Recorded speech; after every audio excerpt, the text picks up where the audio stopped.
अदब नाजरीन, मैं सनम एजाज और आप देख रहे हैं प्रोग्राम दिन भर सनम के साथ। रात के 9:03 हो चुके हैं और रात 9 बजे हम आपके लिए प्रोग्राम दिन भर लाते हैं और दिन भर आप तक पहुंचाने में हमारे साथ ताउन कर रहे हैं लज्जत मसाले। और लज्जत मसालों के इसी प्रोग्राम में हम शुरुआत करेंगे जम्मू कश्मीर के हालात की। लगातार पिछले 72 घंटों के हालात के बीच में जम्मू से लेकर कश्मीर तक सूरत हाल जो है, कशीदा सूरत हाल, और इस सारी सूरत हाल में नजरें दिल्ली पर भी हैं और दिल्ली में क्या कुछ सूरत हाल बनने जा रही है और दिल्ली में जम्मू कश्मीर के इस मामले पर जो अगले हफ्ते मीटिंग होने जा रही है, इस हफ्ते जो आला साथी मीटिंग होने जा रही है उसमें क्या कुछ निकल के आता है। लेकिन अभी की खबर आ रही है कि हादसा पेश आया है फौजी गाड़ी को नौशहरा के सेक्टर में और कुछ लोग जख्मी भी हुए हैं। उस खबर के साथ साथ आपको ये भी बताते चले कि आज नीट के बोर्ड के इम्तिहानात के नताइज भी आए हैं और बोर्ड के नताइज में हमने टेक्निकल ज़माना भी देखा, डिजिटल इंडिया भी देखा। और बोर्ड के नताइज के साथ साथ आपको ये भी पता चले फारूक अब्दुल्ला ने आज एक बार फिर पाकिस्तान से मुलाकात, जो मामलात है या पाकिस्तान से बातचीत की, एक बार फिर वकालत की है और जम्मू कश्मीर में हुक्मनामों पर एक और हुक्मनामा, लेकिन उस हुक्मनामे को पॉजिटिव भी लिया जा रहा है। ताहम जम्मू कश्मीर में आज तालिबात फिर मैदान में आगे रही। ये सब कुछ प्रोग्राम दिन भर में, लेकिन सबसे पहले कल का मामला यानी पिछले 72 घंटों का मामला, जिसमें जम्मू का हीरानगर हो या रियासी का खोड़ का इलाका और उसके बाद छागला मोड़ और छागला के साथ साथ चिनाब के दूसरे इलाके, जहां लगातार 48 घंटों में 4 एनकाउंटर हुए और इन एनकाउंटरों के दौरान एनकाउंटर एक था और 3 हमले ही बताए गए। क्योंकि कल दोपहर का हीरानगर का जो था वो एनकाउंटर था जिसमें 2 मिलिटेंट और एक सीआरपीएफ के एहलकार के मारे जाने की खबरें हैं, लेकिन उससे पहले मिलिटेंट्स ने ही हमला किया और यात्रियों की गाड़ी पे बताया जाता है, सरकारी जराया कहते हैं कि हमला किया और उसमें 1 दर्जन के करीब जो लोग हैं वो मारे गए, 20 से ज़्यादा 2 दर्जन से ज़्यादा लोग जख्मी भी हुए। ये एक वाक़ा। इसके फ़ौरन बाद हीरानगर और फिर छागला में भी बताया जाता है कि मिलिटेंट्स ने हमला किया और ये बाज़ाब्ता वो तस्वीर हैं जो आज भद्रवाह पुलिस ने जारी की हैं और भद्रवाह पुलिस ने तस्वीर जारी करते हुए बताया है कि जो भी इन लोगों के बारे में कोई जानकारी फराहम करेगा उनको बाज़ाब्ता तौर पे इनाम से नवाजा जाएगा। बाज़ाब्ता तौर पे ये पुलिस ने स्केच जो है वो जारी किए हैं और इन स्केच में बताया गया है कि ये वो लोग हैं जो इस मामले में मुलविस भी हैं। ये सिक्योरिटी सिनेरियो डोडा का मामला और डोडा से लेके कश्तवाड़ तक की सूरत हाल जो है, टॉप से लेके जो जम्मू का हीरानगर का इलाका है वो ऊपर से बसोली से होते हुए पुंछ से मिलता है, इससे मिलता है, भद्रवाह से मिलता है और भद्रवाह से अगर देखा जाए तो ऊपर का जो इलाका है जहां रात को जो दूसरा इनकाउंटर हुआ जिसमें एक फरीद अहमद जम्मू कश्मीर एसओजी का एहलकार जख्मी हुआ था, वो इलाका आगे पुंछ से कश्तवाड़ से मिलता है और कश्तवाड़ फिर कश्मीर से मिलता है। तो सूरत हाल जो है लंबी निकलती आ रही है। लेकिन आज दिन में जम्मू में एक बार फिर उर्दू का लफ्ज़ है सरसिमगी फैल गई और सरसिमगी का मतलब है कि अफरा तफरी से शुरू होगी जब एक खातून ने पुलिस को इन्फॉर्म किया कि उसने मुश्तबा अफराद को जम्मू के बीच बाजार में देखा है, तो फिर पूरे इलाके को कॉर्डन किया गया। और जम्मू की ये खबर के साथ साथ आपको बताते चलें, आप ये ऑपरेशन जंगलात में देख रहे हैं, आपको जंगल नजर आएंगे, लेकिन जो उधमपुर के जंगलात हैं उसमें आग लगी है, बढ़ते हुए जंगलात हैं और इन जंगलात में आग की वजह गर्मी है। लेकिन जम्मू चलेंगे, हमारे साथी अमित कुमार मेरे साथ जम्मू से ज्वाइन करेंगे। लगातार दूसरा दिन अमित कुमार कल लाइन ऑफ कंट्रोल पर इनकाउंटर की सिचुएशन को मॉनिटर कर रहे थे, वहाँ से रिपोर्ट कर रहे थे और इस वक्त जम्मू में क्या कुछ सूरत हाल है, खातून ने जो आज बताया और उसके बाद जो ऑपरेशन हुआ, जो पूरे इलाके को कॉर्डन किया गया, उसके बाद की क्या सूरत हाल है वो हम आपको हमें आपको बताएंगे, अपडेट करेंगे। अमित आप तक आवाज आ रही है तो बताइएगा, सबसे पहले बताइएगा आज दिन जम्मू में जो सूरत हाल रही। एक महिला ने आज बताया कि उनने संदिग्ध देखे हैं, यानी उसने मुश्तबा अफराद देखे हैं, तो क्या हुआ था, बाद में क्या निकला? अमित आप तक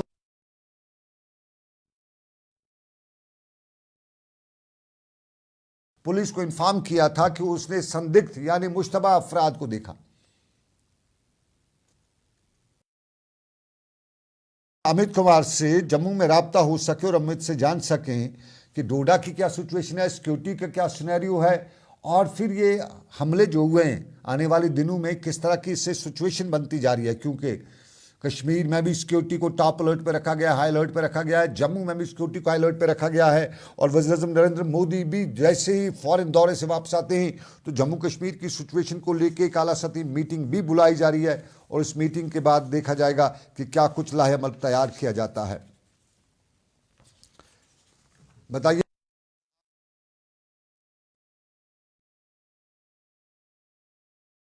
पहुंच रही है आपको नाजरीन बताते चलें, जम्मू का यह इलाका और जम्मू के इलाके में आज एक खातून ने पुलिस को इन्फॉर्म किया कि उसने मुश्तबा अफराद को देखा है। और फिर यूं कहते हैं कि छाछ दूध का जला छाछ भी फूक फूक पर पीता है, यानी उर्दू का मुहावरा है कि डर और खौफ जो है वो साफ दिखाई दे रहा था। और उसी संदिग्ध यानी उस मुश्तबा शख्स के इतला की या अशखास की इतला मिलते ही फौरन फौज, पुलिस, सीआरपीएफ, दूसरे इदारों को बुलाया गया, कॉर्डन ऑफ किया गया, तलाशी मुहिम जो है वो जम्मू में शुरू की गई।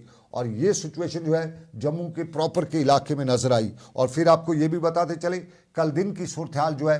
अमित मुझे ज्वाइन कर चुके हैं, बहुत शुक्रिया अमित। जरा बताइएगा, पहले संदिग्ध की बात करें। हमारे यहाँ मुश्तबा उसे कहा जाता है कि संदिग्ध देखे गए महिला एक खातून ने पुलिस को इन्फॉर्म किया। क्या कुछ ऐसा हुआ था? क्या पुलिस ने किया? उसके बाद ऑपरेशन क्या निकल के आया? जी सनम, जिस तरह से आप उर्दू का लफ्ज इस्तेमाल कर रहे हैं, हमारे हिंदी में उसको संदिग्ध कहते हैं। एक संदिग्ध परिस्थिति जो है वो आज जम्मू में देखने को मिली। और जम्मू का ये नरवाल इलाका है जहां पर आज सुबह अफरा तफरी का माहौल हो गया, क्योंकि एक खातून जो है उन्होंने पुलिस को सूचना दी कि कल जो है देर रात्रि जो है यहाँ पर दो व्यक्ति जो है जो कि पठान सूट पहने हुए थे और हाथों में असला लिए, हथियार लिए उसके पास जाते हैं और उससे कुछ नमकीन स्नैक्स लेते हैं। उसके अलावा कुछ सिगरेट जो है वो उससे मांगते हैं और 500 रुपए उसको वापस देते हैं। ऐसे में उस जो खातून, उनका ये कहना था कि वो बिल्कुल एक संदिग्ध परिस्थिति थी, क्योंकि उनका जो पहनावा था वो साफ तौर से किसी बेल्ट फोर्स का नहीं लग रहा था। और उनकी बातचीत से ये पता चल रहा था कि एक व्यक्ति जो है वो जम्मू कश्मीर का लोकल नहीं लग रहा था, लेकिन जो दूसरा व्यक्ति है वो जम्मू कश्मीर का लग रहा था। तो ऐसे में उसने ये सूचना जो है वो पुलिस को दी, जो उसके मुताबिक है कि वो बिल्कुल जायज खबर थी। उसके फौरी तौर पर उसके बाद पुलिस ने नाकाबंदी की और पूरे इलाके को सर्च ऑपरेशन एक बड़े स्तर पर जो है वो शुरू किया गया। लेकिन कई घंटों की मशक्कत के बाद जब पुलिस का जो वर्जन सामने आया, उनका एक कथन था कि उन्होंने सीसीटीवी फुटेज जो आसपास के इलाके हैं उनको सभी को खंगाला, लेकिन जिस तरह से जो खातून बता रही थी उस खातून के मुताबिक ऐसा कुछ भी उन्हें वहां पर जो गतिविधि है वो नहीं दिखाई दी। लेकिन उसके बाद जो है खातून की सभी बातें जो है वो झूठी जो है वो मानी जाने लगी। लेकिन बड़ी बात यह है सनम, यहाँ पर हम अपने दर्शकों को एक बात जरूर इत्तला करना चाहेंगे कि आज से करीब 15 से 20 दिन पहले भी कठुआ इलाके में एक बुजुर्ग ने कुछ संदिग्ध लोगों के होने की खबर बताई थी और उसके बाद एक बड़े स्केल पर वहां पर सर्च ऑपरेशन चलाया गया था। लेकिन उसके बाद पुलिस ने कहा था कि उस सर्च ऑपरेशन में कुछ नहीं निकला। और आज 15 से 20 दिन के बाद वहां पर हीरानगर में एनकाउंटर जिस तरह से हुआ, तो वो बात उस बुजुर्ग की जो है वो पहले जो है वो उसके साथ मेल खाती दिखाई दी। आज बेशक पुलिस ये दावा जरूर कर रही है कि जो खातून है वो सही नहीं बोल रही, वो सीसीटीवी में ऐसा कुछ दिखाई नहीं दिया। लेकिन यदि एक नागरिक जो है वो इस तरह के बयानबाजी देता है और वो खातून जो है वो अपनी जेब से वो 500 रुपए का नोट भी दिखाती है, जो नोट जो है उन संदिग्ध लोगों द्वारा दिया गया है, तो ऐसे में यदि वो खातून झूठ बोल रही है तो उसे वो क्यों झूठ बोल रही है, और यदि वो झूठ नहीं बोल रही है तो पुलिस इसको कितना संजीदगी से ले रही है। ये दोनों अहम चीजें हैं, क्योंकि ऑलरेडी बिल्कुल अमित, कि अगले 48 घंटे में कुछ भी हो सकता है। अमित बिल्कुल, हमारे यहाँ कहावत है कि सांप का काटा रस्सी से भी डरता है। हो सकता है वो भी हो या प्रैंक भी हो सकता है, बिल्कुल दोनों चीज़ें हो सकती हैं पुलिस ने सारे मामले। लेकिन ज़रा मैं एक और विशेष यानी ख़ास मुद्दे पे आना चाहूँगा। खबरें आ रही हैं कि तापमान, गर्मी, मौसम का कहर है जो जम्मू में बड़ा चढ़ के बोल रहा है। उस सारे के बीच में फॉरेस्ट एरियाज़ में आग लगी हुई है। जो उधमपुर के जंगलात हैं, कलाड़ के जंगलात, उसमें बड़े पैमाने पर आग लगी हुई है और बड़ी तादाद में नुकसान हो रहा है, फॉरेस्ट का नुकसान हो रहा है। और जो हमारे वाइल्ड लाइफ है जंगल पहाड़ों जंगलों में, वो इस आग के कारण जो है निचले सेफ एरियाज ढूंढते हुए निचले इलाकों में आ रहे हैं। क्या ऐसी खबरें हैं आपके पास और इनकी पुष्टि करेंगे आप, या क्या आपके पास क्या जानकारी है? बिल्कुल सनम, ये जो आप बात कर रहे हैं ये गर्मी का एहसास जो है वो उधमपुर वासी सबसे ज्यादा कर सकते हैं, क्योंकि उन्हीं उधमपुर जिले के ही ऊपरी जो क्षेत्र जो पहाड़ी इलाके हैं, जो जंगली इलाका है, वहां पर ये आग जो पिछले 3 दिनों से लगी हुई है और ये करीब 3 से 4 किलोमीटर का एरिया जो है ये अभी तक कवर कर चुकी है। यह हम अपने दर्शकों को बता दें कि जिला उधमपुर के रामनगर और चनैनी इलाके के कालडी इलाके में ये जो आग है वो पिछले 3 से 4 दिनों में से चल रही है। हालांकि आज इसका असर कुछ हद तक कम जरूर हुआ, क्योंकि आज तेज हवाएं हुई और कुछ पहाड़ी इलाकों में बारिश बूंदाबांदी भी हुई है, जिससे इस आग पर कुछ राहत जो है वो जरूर हुई है। लेकिन अभी उससे पूरी तरह मुतमिन नहीं हो सकते, क्योंकि पिछले 3 दिनों से भड़की आग जो है वो अभी भी फैल रही है। अमित, बहुत बहुत शुक्रिया। करीबन 12 साल बाद हम एक बार दोबारा स्क्रीन पे दूसरे दिन लगातार आ रहे हैं। बहुत बहुत शुक्रिया आपका। पुरानी यादें भी ताज़ा हो रही हैं, कुछ पुराने जख्म भी, उसके लिए सबका शुक्रिया। आपका भी बहुत बहुत शुक्रिया। मेरे साथी अमित कुमार, और अमित कुमार हमें जम्मू से अपडेट करते हैं, हमें रिपोर्ट करते हैं। और अमित कुमार ने जिस तरह दो खबरों पे हमने नज़र रखी, सिक्योरिटी सिनेरियो, और उसके साथ साथ सांप का काटा रस्सी से भी डरता है, कुछ ऐसा तो नहीं, या कोई प्रैंक तो नहीं, या वाकई में ऐसा है। क्योंकि जम्मू में पुलिस ने अमित के बकौल सीसीटीवी खंगाले, जो खातून ने बयान दिया था वो नहीं निकला, वो सीसीटीवी में नहीं निकला। तो ये कोई मामला तो नहीं है, प्रैंक तो नहीं है, या कोई और मामला तो नहीं है। लेकिन हम ज़रा दूसरी तस्वीर पे लिए चलते हैं आपको, और वो है कश्मीर में एंटी मिलिटेंसी ऑपरेशंस। और कश्मीर में एंटी मिलिटेंसी ऑपरेशन या एंटी मिलिटेंट ऑपरेशन जारी रखते हुए पुलिस ने, इंतज़ामिया ने आज मुल्क दुश्मनी की सरगर्मियों की पादाश में या उनके खिलाफ कार्रवाई करते हुए अनंतनाग के गडोल में मिलिटेंटों के बालाई वर्कर रियाज अहमद भट्ट के घर को सर-ए-मोहर किया। बाज़ाब्ता तौर पे वहाँ बोर्ड लगाया। रियाज के बारे में बताया जाता है कि उनके खिलाफ FIR ज़ेर नंबर 109 आप 2023 यानी पिछले साल का दर्ज है, और ये मुल्क दुश्मन सरगर्मियों में इसके हवाले से बताया जाता है। और आज पुलिस ने वहाँ पे जो कार्रवाई होती है वो मजिस्ट्रेट की मौजूदगी में की और उनके रिहायशी मकान को सर-ए-मोहर किया।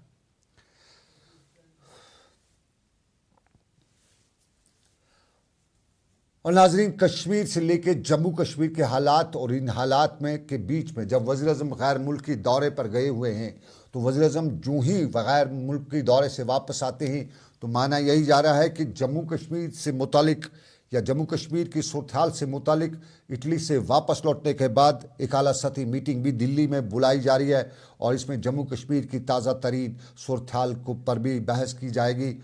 29 जून से शुरू होने वाली अमरनाथ यात्रा के हवाले से भी वज़ीर-ए-आज़म को ब्रीफ किया जाएगा। और मीटिंग में इस मीटिंग जो दिल्ली में मुनक्कद होने जा रही है, इसमें असम्बली इंतखाबात के हवाले से मामलात पर भी बहस की जाएगी। लेकिन दिल्ली में काबीना की पहली मीटिंग में जो फैसले लिए गए हैं, उनमें एक अहम फैसला अजीत डोभाल की मुलाजमत में 5 बरसों का इजाफा भी है। अजीत डोभाल कौमी सलामती के मशीर हैं। 2013-14 से वो भाजपा के साथ या वज़ीर-ए-आज़म नरेंद्र मोदी के साथ बहसियत नेशनल सिक्योरिटी एडवाइज़र के तौर पे काम कर रहे हैं, और इस साल वो सबकदोश भी होने जा रहे थे। लेकिन 5 साला मुद्दत में और इजाफा, और ये इजाफा जो है वज़ीर-ए-आज़म के अहकामात पर हुआ है। और अजीत डोभाल अब दोबारा अपनी खिदमात जो है बहसियत सिक्योरिटी एडवाइज़र या नेशनल सिक्योरिटी एडवाइज़र के देंगे।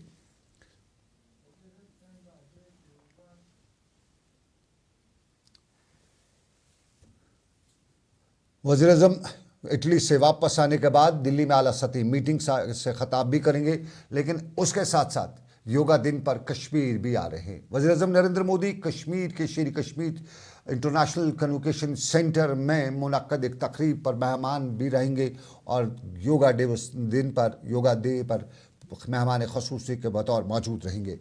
वज़ीर-ए-आज़म जब जम्मू कश्मीर पहुँचेंगे तो उसके हवाले से सरकारी सतह पर पूरी तौर पर तैयारियाँ की जा रही हैं। नोडल अफसर बनाए जा रहे हैं, सिक्योरिटी ग्रिड खड़ा किया जा रहा है, और सिक्योरिटी के साथ साथ दूसरे इंतजामात पर नज़र रखी जा रही है। इस सारे के बीच में वज़ीर-ए-आज़म के बारे में माना यह भी जा रहा है कि अपने श्रीनगर दौरे के दौरान वो श्रीनगर के नए घंटाघर यानी लाल चौक का जो मरकज़ है, अब जो तारीख़ी मरकज़ बनता जा रहा है, वहाँ पर भी मुनक्कद होने वाले योगा के प्रोग्राम में शिरकत कर सकते हैं। और ये भी बताया जाता है कि वो कश्मीर में जम्मू कश्मीर की मजमूई सूरत-हाल 2-4 दिनों के वाक़ात और इसी के पस मंज़र में आला सिक्योरिटी अहलकारों से बात भी करेंगे, ग्राउंड की सिचुएशन को असेस भी करेंगे। और साथ साथ में ये भी माना जा रहा है कि इंतखाबात के हवाले से भी कोई बड़ी पेशरफ्त हो सकती है, और कुछ ज़राए ये भी बता रहे हैं कि वज़ीर-ए-आज़म कश्मीर दौरे के दौरान हो सकता है कुछ सियासी शख्सियात से भी मुलाकात करेंगे। और इन सियासी शख्सियात के हवाले से अभी तक तो खबरें निकल कर नहीं आ रही हैं, ताहम सियासी शख्सियात में कश्मीर की बड़ी सियासी शख्सियत डॉक्टर फ़ारूक अब्दुल्ला है। 2 दिन पहले आपको याद होगा, फ़ारूक अब्दुल्ला ने इन सूरत हाल जो इनकाउंटर्स वगैरह और इसके पस मंज़र में पाकिस्तान के साथ बातचीत करने की वकालत की थी, और उन्होंने बताया था कि बिना पाकिस्तान के साथ एतमाद में पाकिस्तान को लिए बगैर यहाँ हालात ठीक नहीं हो सकते हैं। और उस पर बीजेपी के रियासी सदर रविंदर रैना ने कटाक्ष करते हुए यानी जवाब देते हुए तलख लहजा अख्तियार करते हुए फारूक अब्दुल्ला को मशवरा दिया था कि वो पाकिस्तान की वकालत बंद करें, क्योंकि रविंद्र रैना के बकौल पाकिस्तान को उसी की ज़बान में जवाब देना है। तमाम फारूक अब्दुल्ला ने आज एक बार फिर अपना वो मौक़िफ़ दोहराते हुए बताया कि कोई क्या बताता है हम ऐसा ही समझते हैं।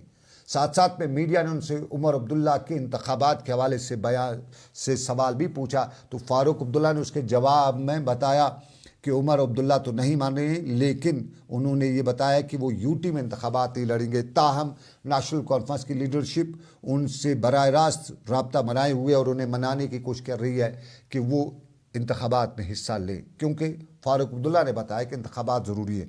यहाँ बहुत से लोगों ने इस खबर को एक और तरीके से लिया, क्योंकि बताया जा रहा था कि इंतखाबात से पहले जम्मू कश्मीर में स्टेटहुड रेस्टोर की जा रही है। तो फारूक अब्दुल्ला का ये बयान कि वो इंतखाबात लड़ें, जबकि उमर अब्दुल्ला की शर्त है कि वो यूटी में इलेक्शन नहीं लड़ेंगे, तो कहीं ना कहीं अभी यूटी का जो सफ़र है ये लंबा तो नहीं चलता बनेगा, क्योंकि इंतखाबात से पहले जो कुछ हल्के बता रहे थे कि यहाँ स्टेटहुड रेस्टोर की जाएगी वो नहीं होगी। ताहम वज़ीर-ए-आज़म नरेंद्र मोदी का 21 जून को जम्मू कश्मीर का दौरा और उस पर लोगों की उम्मीदों से फारूक अब्दुल्ला ने पूछा, तो फारूक अब्दुल्ला ने बताया कि मुल्क के वज़ीर-ए-आज़म में उम्मीदें हैं। सुनिएगा फारूक अब्दुल्ला को। 20 तारीख को जम्मू कश्मीर आ रहे हैं, सबसे बड़ी एक्सपेक्टेशन है कि वो यहाँ आ रहे हैं। अल्लाह करे कि वो आए, यहाँ की अच्छी खूबसूरत हवा से अपने सेहत को ठीक करें और हमारी मुश्किलें देखें, जिसका अजाला करना ज़रूरी है, मरकज़ के बगैर हो नहीं सकता। इससे पहले भी वो आए, लेकिन अब नए पीएम है। आज बीजेपी की हुकूमत नहीं है, आज एनडीए की हुकूमत है। आज एनडीए की हुकूमत है। ये वो बात है जो सियासत के हलकों में बड़ी उछल कूद मचा रही है। पहले सरकार मोदी की थी, अब एनडीए की है। ये फारूक अब्दुल्ला बता रहे थे। आपको बताएं और भी खबरें हैं, और भी मामलात हैं। दुनिया आईटी में या डिजिटल इंडिया में बहुत तरक्की कर रहा है, लेकिन क्या वाकई में हम डिजिटल इंडिया हैं? अगर नहीं है तो फिर जो कुछ डिजिटल इंडिया के दावे किए जाते हैं वो वापस क्यों नहीं लिए जाते हैं? ये रहेगा हमारे प्रोग्राम का एक हिस्सा। हम बताएंगे कि आखिर डिजिटल इंडिया की कहानी पर हमें कश्मीर में क्यों इतराज़ है, लेकिन ब्रेक के बाद। हल्दी जिसकी महक और जिसके पीलेपन की चमक लाते हैं खेतों से सीधा आपके घर लज्जत का हल्दी पाउडर, जो बनता है बेहतरीन कूलिंग ग्राइंडिंग प्रोसेस से, जिसके खाने में जाते ही लोग उंगलियां चाट जाए। सुनहरा जैसे लज्जत और आपका अटूट विश्वास, लज्जत का हल्दी पाउडर।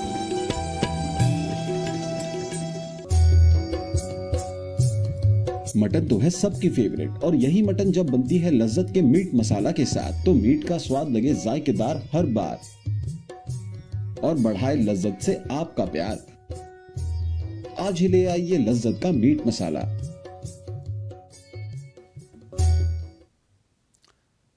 बहुत बहुत शुक्रिया। आप देख रहे हैं प्रोग्राम दिन भर सनम के साथ। रात के लगभग 9:22 हो चुके हैं, कुछ मिनट बचे हैं, तो फटाफट मैं आपको खीर भवानी मेले की भी बात बताते चलें। ब्रेक के बाद हम खीर भवानी मेले की बात करेंगे। खीर भवानी मेला जो खरोश से जारी है और इसमें आज यात्रियों के लिए खसूसी इंतजाम भी किए गए थे।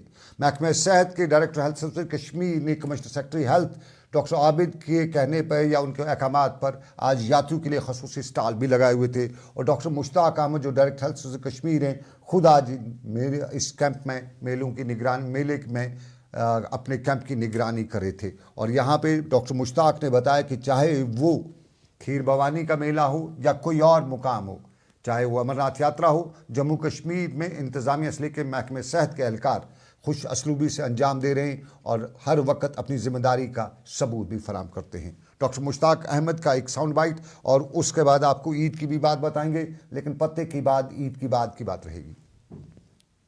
इंतजाम रखा है आईपीडी का, ओपीडी का, और इनफैक्ट आप ये देख रहे हैं हमारी सेटिंग पूरी है। यहाँ टेस्ट होंगे, ईसीजी होगा, एक्सरे होगा, मॉनिटर्स है, हमारे बेड्स भी लगे हैं, ये आईपीडी के लिए है। और बाहर आपने देखा कि ओपीडी सेक्शन भी अलग है, जिसमें भी हेल्थ फैसिलिटी चाहे पीएचसी है, चाहे सीएचसी है, चाहे डिस्ट्रिक्ट हॉस्पिटल है, वो बिल्कुल अलर्ट होंगे। और हमने खसूसन उनका जो एम्बुलेंसेज होगी वो भी बाहर ही होंगी।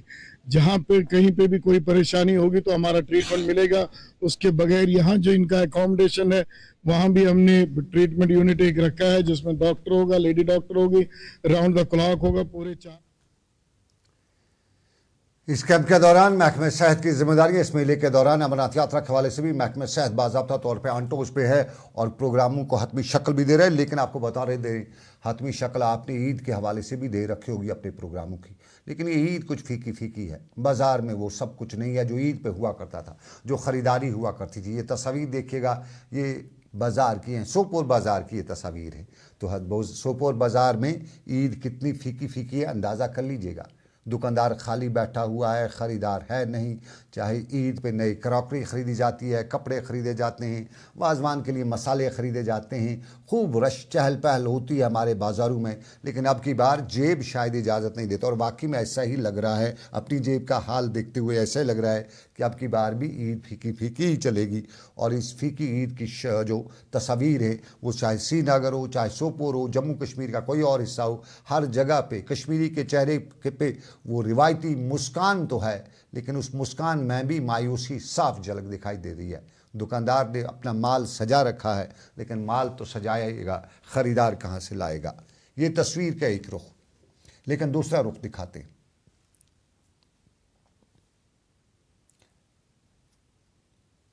दूसरा रुख अपने नाज़रीन को दिखाते चले कि वादी कश्मीर में ईद के मौके पर कुछ जो टूरिस्ट डेस्टिनेशन हैं वहाँ पे लोग जाते हैं और वहाँ पे फिर जब बड़ी तादाद में लोकल टूरिस्ट जाते हैं तो कहीं पॉलीथीन, कहीं खाना पीना, कहीं डब्बे वगैरह फेंक जाते हैं। तो उसको साफ़ करने के लिए बाज़ाब्ता तौर पे गुलमर्ग और टंगमर्ग में इंतज़ामिया ने काम शुरू कर दिया है। ईद पे या ईद से पहले ईद पे माहौल को साफ़ रखने के वाले से इक़दाम उठाने के लिए भरपूर इक़दाम किए जा रहे हैं। और बाज़ाब्ता तौर पे टंगमर्ग हो या दूसरे इलाके हों, इंतज़ामिया मुतहरिक है और इलाकों को साफ़ सुथरा कर रही है। टंगमर्ग में आज ये कार्रवाई जो है गुलमर्ग में भी की गई और यहाँ पे जो टूरिस्ट वगैरह आते हैं, मुकामी लोग आते हैं, उनकी वजह से जो बड़ा रश रहता है, उसके बाद ये सूरत जो सामने आती है, इस पे कहीं न कहीं कंट्रोल करने के लिए आज इक़दाम उठाए गए थे।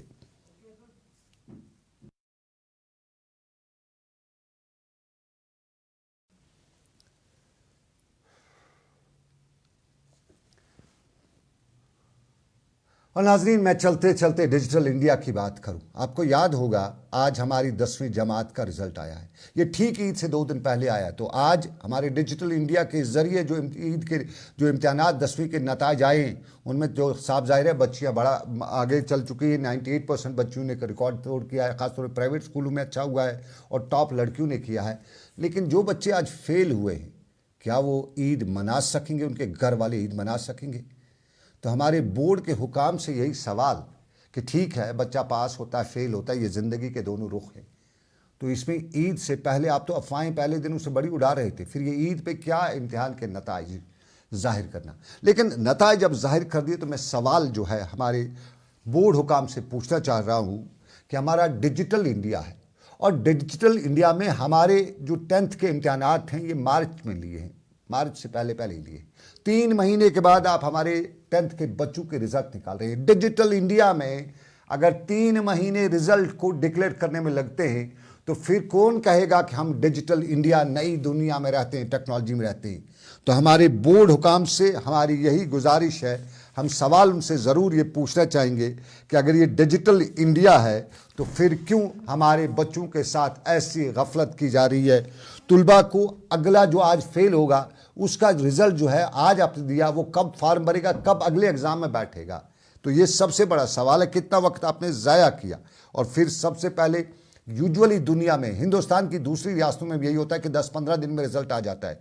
3 महीने अगर बोर्ड का रिज़ल्ट निकालने में वक्त लगता है तो इस बोर्ड को बंद होना चाहिए या डिजिटल फार्मूला जो सरकार बता रही है कि वी आर डिजिटल इंडिया, तो फिर वो डिजिटल इंडिया की ज़रूरत नहीं है। यूजुअली हमारे यहाँ वक्त ज़्यादा ही लगता रहता है। हमारे यहाँ आधार कार्ड बनाने को जाए तो उसमें भी 2 महीने लग जाते हैं। हमारे यहाँ डिजिटल कश्मीर या डिजिटल इंडिया की यही पहचान है कि यहाँ अभी भी हमारे यहाँ 1 लाख के करीब लोगों के पास आधार कार्ड नहीं है, क्योंकि बनाने में वक्त लगता है। यहाँ कवायद ज़ाबित सरकार पे उन पर अमल नहीं होता है, या राशिद कार्ड बनाने में करीबन 2-3 महीने लग जाते हैं। महकमे माल के पटवारी से इंतखाब लेना हो तो उसमें भी 2-3 माह लग जाते हैं। और फिर ये सारा वक्त तो उसमें से गुजारा किया जा सकता, लेकिन यहाँ बच्चों के साथ जो हमारे बच्चों के साथ किया जाता है, इस पे हम किससे सवाल करें? डिजिटल इंडिया पे हम सवाल कर सकते हैं, क्योंकि सवाल है कि अगर डिजिटल इंडिया सरकार का फार्मूला है तो यहाँ क्यों नहीं अपनाया जा रहा है। और यही डिजिटल इंडिया की बात करते हुए मैं उम्मीद रखता हूँ कि शायद उतर जाए तेरे दिल में मेरी बात, और हमारे बोर्ड हुकाम से, बोर्ड चेयरमैन से, बोर्ड के दूसरे अहदेदारों से पूछा जाए कि अगर 3 महीने में आप 10th का रिजल्ट नहीं दे सकते तो आपको घर में बैठने की ज़रूरत है, हमारे बच्चों के फ्यूचर के साथ खेलने की कोई ज़रूरत नहीं है। तो इसके साथ ही आज का दिन भर यहीं पे अख्ताम पजीर हुआ चाहता है। एक बार फिर आपको याद दिला दूं कि रात के 9:30 बज चुके हैं। इस वक्त आप या तो डिनर करेंगे या कर चुके होंगे। अगर डिनर किया है तो लज़्ज़त मज़ा हज़रों के साथ किया होगा, तो बताइएगा हमारे सोशल मीडिया के प्लेटफॉर्म्स पर, आप में बताइएगा अपने कमेंट करके हमारे प्रोग्राम में #लज़्ज़त लिखिएगा और बताइएगा कैसा रहा प्रोग्राम हमारा आज का, और इस प्रोग्राम को बेहतर करने में हमें और किस तरह से आपकी राय हो सकती है, उस हवाले से हमें बाखबर करिएगा। मुझे दीजिएगा इजाज़त, अब रखिएगा अपना ख्याल। अल्लाह आपका मेरा सबका निगहबान हो। अल्लाह हाफिज़।